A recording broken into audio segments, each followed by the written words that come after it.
Nair service society അഥവാ NSS 1914 October 31 Changanassery പെരുന്നയിലുള്ള Mannath ഭവനിൽ വച്ചാണ് നായർ ഭൃത്യജന സംഘം രൂപം കൊണ്ടത്. കണ്ണൻ മേനോനാണ് ഈ പേര് നൽകിയത്. 1914 ഒക്ടോബർ 31 ചങ്ങനാശ്ശേരി പെരുന്നയിലുള്ള മന്നത്ത് ഭവനിൽ വച്ചാണ് നായർ ഭൃത്യജന സംഘം രൂപം കൊണ്ടത്. കണ്ണൻ മേനോനാണ് ഈ പേര് നൽകിയത്. മന്നത്തു പത്മനാഭൻ ആയിരുന്നു ഇതിൻ്റെ സ്ഥാപകൻ. മന്നത്തു പത്മനാഭനായിരുന്നു ഇതിൻ്റെ സ്ഥാപകൻ. നായർ സർവീസ് സൊസൈറ്റിയുടെ ആദ്യ രൂപമാണ് ഇത്. NSS എന്ന പേര് നൽകിയത് K പരമപിള്ളയാണ്. നായർ സർവീസ് സൊസൈറ്റിയുടെ ആദ്യ രൂപമാണ് ഇത്.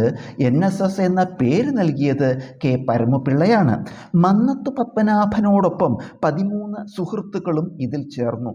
മന്നത്ത് പത്മനാഭനോടൊപ്പം 13 സുഹൃത്തുക്കളും ഇതിൽ ചേർന്നു.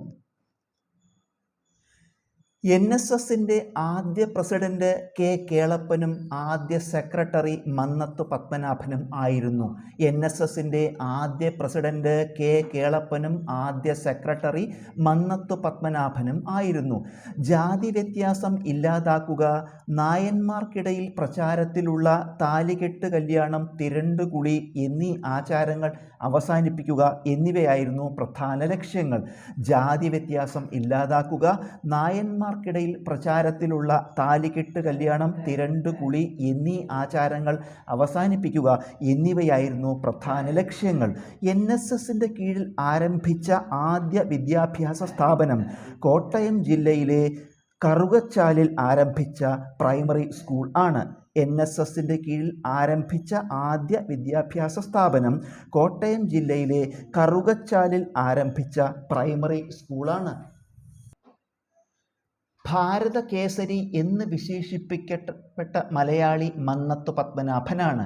ഭാരത കേസരി എന്ന് വിശേഷിപ്പിക്കപ്പെട്ട മലയാളി മന്നത്ത് പത്മനാഭനാണ്. കേരളത്തിലെ മദൻ മോഹൻ മാളവ്യ എന്ന് അറിയപ്പെട്ടതും മന്നത്ത് പത്മനാഭനാണ്.